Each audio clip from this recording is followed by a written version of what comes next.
पहुंचने वाले हैं। और कुची से हमारे महेंद्र कन्नौज दादा वो भी कुछ ही क्षणों में पहुंचेंगे। बड़वानी से सुमेर दादा वो भी कुछ ही क्षणों में पहुंचने वाले हैं।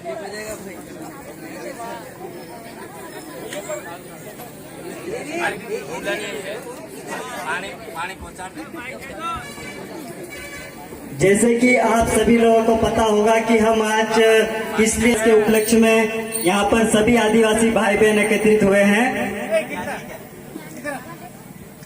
विश्व आदिवासी अधिकार दिवस जो कि 13 सितंबर 2007 से लागू हुआ और हमारे अलीराजपुर में पहली बार मनाया जा रहा है। ये विश्व आदिवासी अधिकार दिवस इसलिए मनाया जाता है क्योंकि जो हमारे आदिवासी भाई बहन हैं उन्हें अपने हक अधिकार जल जंगल जमीन को बचाना है। उन्हें अपने नियम कानून संविधान के बारे में बताना है। उन्हें जागरूक करने की आवश्यकता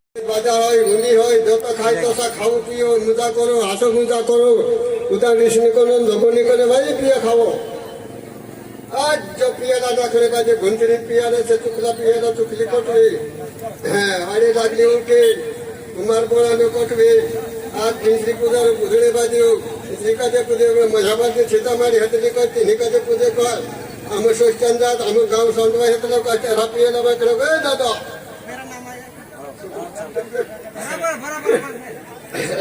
बाबा बेटी बेटा भावे पूछे देखे भावे आओ भाजा घिंचरी खाने आओ घिंचरी पूजने बाजू पूजारू घिंचरी चुखा में चुकली बारे चुकली करके चुकला पियाला चुकली दारू चुकला अपने लोग है तो घिंचरी पूजने कोई मजा बाजी सीता मारी हटली ए दादी आओ हमरा माय दादी भाभी का कहते दे आओ पिया घिंचरी खाने अब मैं आई थी पूजा कोई पूजा कार्यक्रम की शुरुआत हमारी पहचान हमारी संस्कृति के अनुसार धार डालकर पूजा विधान के साथ पुजारा और पटेल करते हुए हमारे कार्यक्रम में हमारे युवा नमन करते हुए हमारे जो पूर्वज हैं उनको नमन करते हुए आप सभी सोंडवा क्षेत्र के अलीराजपुर जिले के जितने भी समाजजन यहाँ पर उपस्थित हुए हैं उनको संयुक्त राष्ट्र संघ द्वारा घोषित विश्व आदिवासी अधिकार दिवस की शुभकामनाएं देता हूँ। और सोंडवा क्षेत्र के जो हमारे युवा साथी है उनको मैं हृदय से उनको धन्यवाद इसलिए देता हूं कि जो कार्यक्रम सरकार को बनाना चाहिए वो कार्यक्रम आप लोग कर रहे हो, उससे आप लोग बधाई के पात्र हो। आप लोगों ने संघर्ष के साथ आप लोगों को परेशानियां भी आई होगी, लेकिन आप लोगों ने आदिवासियों के बीच अलग जगाने के लिए आदिवासियों को अपने संवैधानिक अधिकार जानने के लिए ये जो चिंगारी आपने जलाई है ये चिंगारी अब रुकने वाली नहीं है, ये अब आग का गोला बनेगा। और इस चिंगारी को जितने भी हमारे वरिष्ठ जन है युवा साथी है उनसे भी मैं कहना चाहता हूं कि ये जिन युवाओं ने इस मसाल को जलाने का प्रयास किया, इस सामाजिक दीपक को जलाने का प्रयास किया, आप हम सबकी जिम्मेदारी है कि इस दीपक को हम कोई तेल देगा कोई हवा से बचाएगा, लेकिन इस दीपक को हमेशा जलने देना चाहिए। ऐसा हम सब आज प्रण लेकर यहाँ से जाएंगे। साथियों, आज अधिकार दिवस की हम बात कर रहे हैं, लेकिन आप सबको मैं पूछना चाहता हूं, एक प्रश्न आपके मन में डालना चाहता हूं। आजादी के 75 साल हो गए, हमारे देश की जो सरकारें हैं आजादी का अमृत महोत्सव मना रहे हैं, लेकिन वास्तव में क्या निचले तबके के आदिवासियों को, गरीब तबके को उनका जो अधिकार है मिला है? नहीं मिला है। अगर जो हमारा अधिकार है, जो हमारे लोगों को मिलना चाहिए, अगर वो अधिकार अगर लोगों को नहीं मिल रहा है तो क्या औचित्य रह जाता है आजादी का अमृत महोत्सव मनाने का? आपने बोला घर घर झंडा लगाने का, हमने झंडा लगाया। हमने तिरंगा पहनाया क्योंकि हमारे देश की आन बान शान है तिरंगा। हमने हर चीज को माना, लेकिन हमारा जो संवैधानिक अधिकार है जो हमको मिलना चाहिए वो अभी तक क्यों नहीं मिला। और हमारे जो जनप्रतिनिधि है जिनको हम चुनकर यहाँ से भेजते हैं, चाहे वो बीजेपी का हो सकता है, चाहे कांग्रेस का हो सकता है, लेकिन उनकी जिम्मेदारी होती है लोकसभा में जाकर आदिवासियों की बात बोलने की, विधानसभा में जाकर बोलने की। लेकिन हमारे जनप्रतिनिधि क्या कर रहे हैं आप सबको पता है, वहां जाकर सो जाते हैं। लेकिन ये जो युवा, पढ़े लिखे युवा अब घर से निकला है समाज के लिए, समाज में जन जागृति लाने के लिए, अब उनकी नींद में खलल होगा। अब उनकी नींद से जगाने का वक्त आ गया है और ये हमारे समाज का पढ़ा लिखा युवा साथी उनको नींद से जरूर जगाएगा। साथियों, अलीराजपुर जिले की बात होती है, यहाँ पर मैं शिक्षा के अधिकार की बात करना चाहूंगा। और जब मैं पूरी बात व्यवस्थित तरीके से बोलूंगा तो कुछ लोगों को बुरा भी लगेगा, लेकिन मैं बोलूंगा। मैं किसी से डरता नहीं हूं क्योंकि आदिवासी खून है। साथियों, अलीराजपुर जिले का जो शिक्षा प्रतिशत है पूरे एशिया में कम है और ये आप हम सबकी जिम्मेदारी है, क्योंकि जनप्रतिनिधियों के भरोसे हम लोग ये जिम्मेदारी नहीं छोड़ सकते। उनको फुर्सत नहीं है इस ओर देखने के लिए। अलीराजपुर जिले का जो शिक्षा प्रतिशत है, इस प्रतिशत को उठाने की जिम्मेदारी मैं आज इस पवित्र मंच के माध्यम से हमारे समाज के युवाओं को देना चाहता हूं कि आप हम सब इस जिम्मेदारी को निभाएं। और हमारे जो टीचर हैं, अधिकतर आदिवासी समाज से आते हैं, उनको बुरा लग जाएगा ये इसलिए मैं बोल रहा हूं पहले ही बात। वो जो हमारे शिक्षक है, वही शिक्षक अगर ईमानदारी से सरकारी स्कूलों पे फोकस कर ले तो मैं गारंटी के साथ कहना चाहता हूं कि 5 सालों के अंदर अलीराजपुर जिले का शिक्षा का क्षेत्र ऊपर उठ जाएगा, बढ़ जाएगा। लेकिन एक सरकारी टीचर, मुझे माफ करना किसी को बुरा लगे, सब सरकारी टीचर एक जैसे नहीं होते, कुछ ईमानदार भी होते हैं, लेकिन एक मछली पूरे तालाब को गंदा करती है, आप लोगों को सोचना है। अगर आप सरकारी शिक्षक हो लेकिन आपका बेटा तो प्राइवेट स्कूल में पढ़ रहा है, सरकारी स्कूल में किसके बच्चे पढ़ रहे हैं? जो गरीब मजदूर है, जो छोटा किसान है, उनके बच्चे पढ़ रहे हैं, इसलिए वो लोग ज्यादा चिंता नहीं करते हैं। कोई 1 बजे स्कूल जा रहा है, कोई 2 बजे स्कूल से वापस आ रहा है, और क्षेत्र में देखते हैं तो 3 बजे तो सारे स्कूल बंद हो जाते हैं। हो जाते कि नहीं हो जाते? मैं झूठ तो नहीं बोल रहा इस मंच से।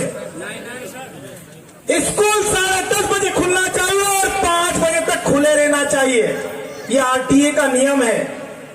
लेकिन हम लोग बोलते हैं कि सर आप जिम्मेदारी से निभाइए, तो कई लोगों के मुंह फूल जाते हैं।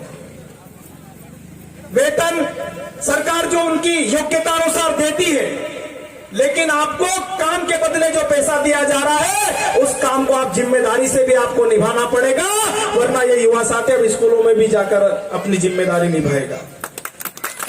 साथियों, हम लोग कई जगह जाते हैं, कार्यक्रम करते हैं, हम लोगों का ये काम नहीं है कि हम मंचों से बड़ी बड़ी बात कर कर आप लोगों से तालियां बजवा कर घर चले जाएंगे।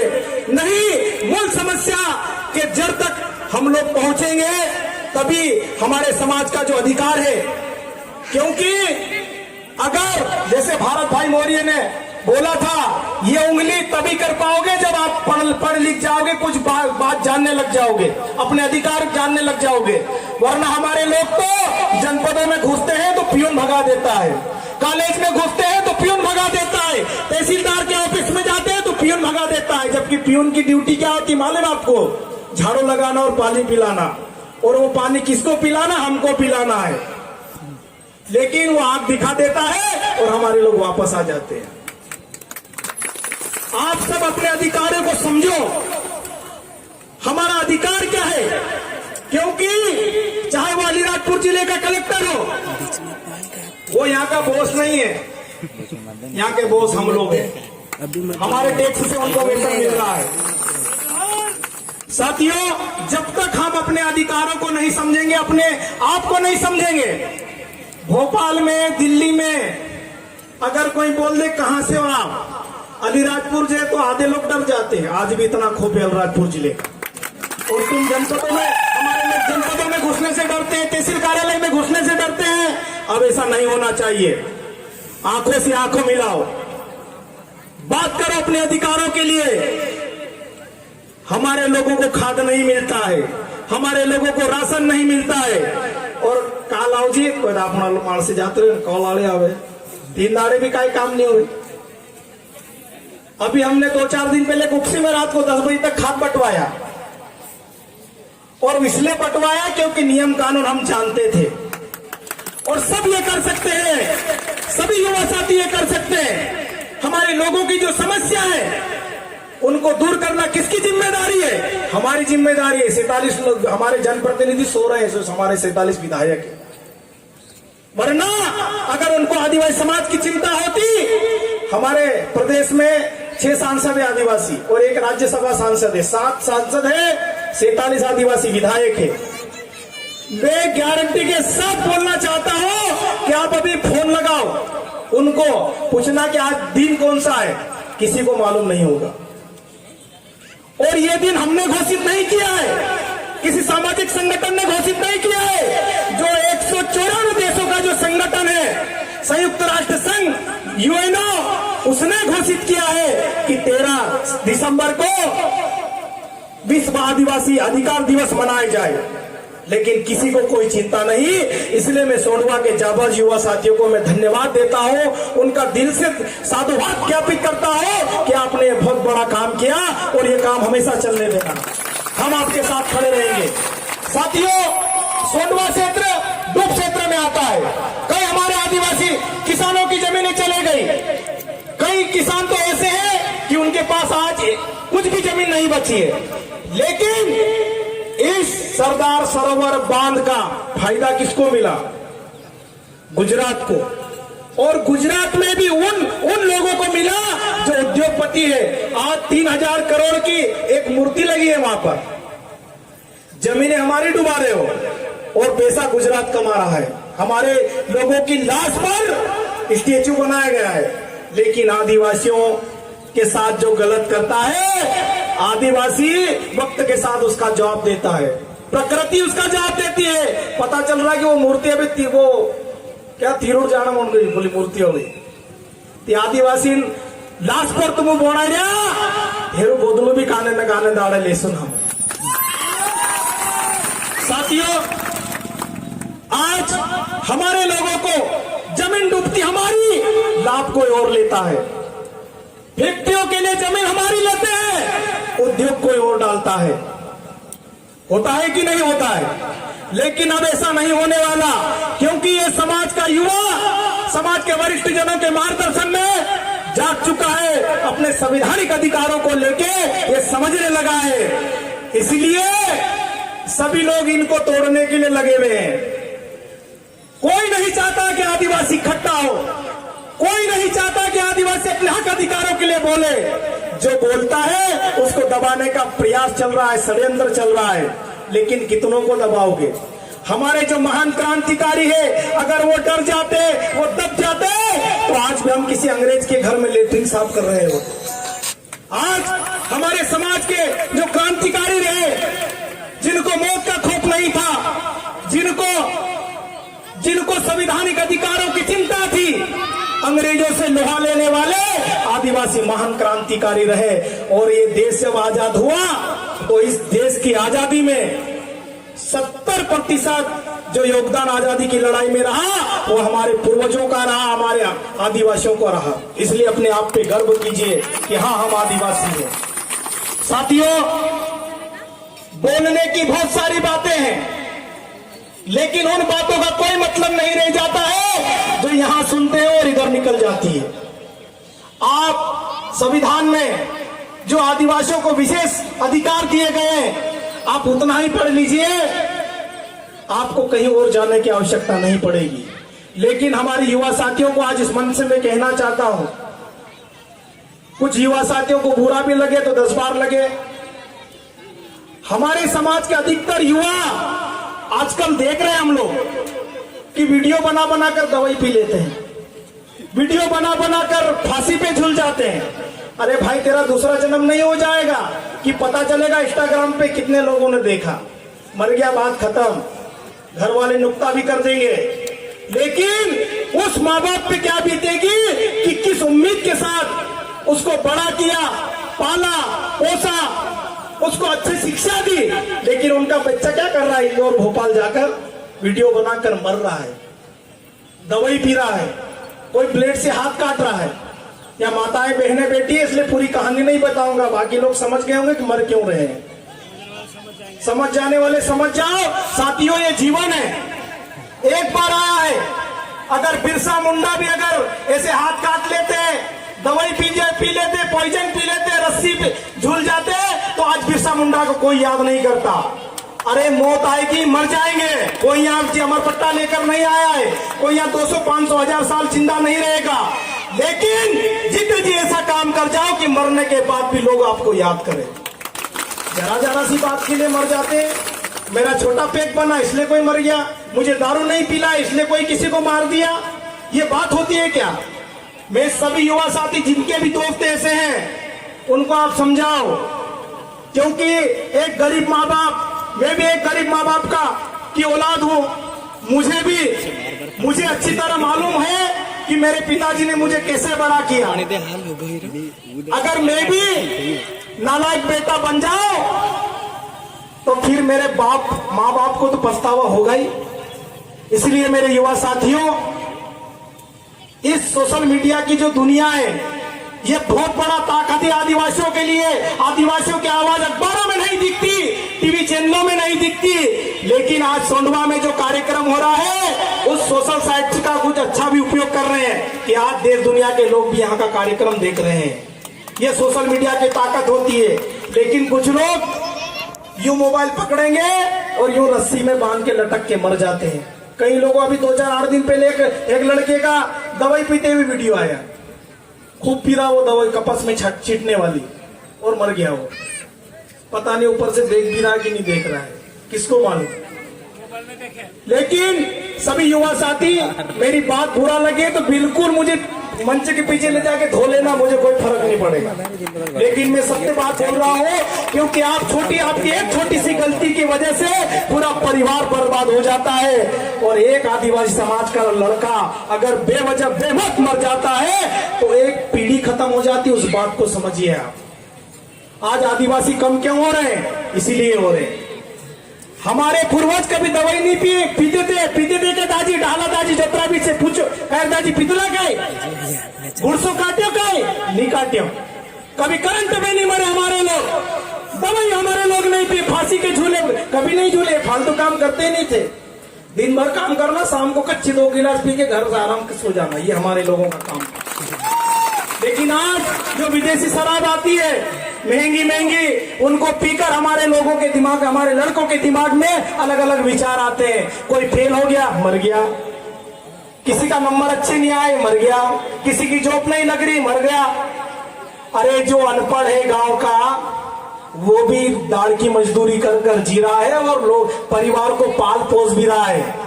पूरे सप्ताह भर काम करता है, हाथे दाड़े एक बार कुकड़ू लावे लाव का घर वाला खोए तेके को है आदिवासी। जरा सी बात को लेकर हमारे जो युवा साथी गलत कदम उठा रहे हैं, मैं उनसे निवेदन करना चाहता हूं कि आप बंद कर दीजिए। तभी ये जो अधिकार दिवस है, हमारे आदिवासियों के दिवस है, तभी हम लोग सक्सेस कर पाएंगे, तभी हम लोग मनाएंगे। वरना कार्यक्रम होते रहेंगे, डीजे में हम लोग नाचते रहेंगे, रैली निकाल लेंगे, कोई आएगा अच्छी बातें बोल के चला जाएगा, लेकिन उसका निराकरण कुछ नहीं निकलेगा। तो साथियों, अभी और भी वक्ता है, मुझे ज्यादा, क्योंकि मैं नीचे से देख रहा था, जो ज्यादा बोल रहा था उसको चिट्ठी फंसा रहे थे, तो मुझे भी चिट्ठी न फंसा दे, इसलिए मैं अपना समय यही समाप्त करता हूं। और अभी यहाँ से रैली भी निकलेगी, तो गाना हमारे पीरू भाई सोलंकी यहाँ पर है। मैं आज पहली बार शायद उनको देख रहा हूँ, लेकिन उनके जो गाने हैं, एक दो में उनके जो गाने हैं, मैं अधिकतर उनके गाने सुनता हूँ। आज पीरू भाई सोलंकी हमारे समाज का उभरता हुआ सितारा, मैं चाहता हूँ पीरू भाई सोलंकी के लिए जोरदार ताली बजाएं। और इनके गाने में इसलिए भी सुनते हम लोग, इनके गाने में अश्लीलता नहीं होती है। और पीरू भाई आपको एक जिम्मेदारी देते हैं हम लोग कि अपने जितने भी साथी गायक कलाकार हैं उनको बोल देना कि अश्लील भाषा का प्रयोग न करें। बहुत सारे हमारे समाज में ऐसे ऐसे गीत हैं कि आप जितना गाओगे पीढ़ी दर पीढ़ी चलता रहेगा, लेकिन आदिवासी समाज ने जो शब्द दिए वो खत्म नहीं होंगे। तो पीरू भाई सोलंकी से आज मिलना हुआ, बहुत अच्छे आप गाने गाते हो, एक बार और ताली बजा दो यार।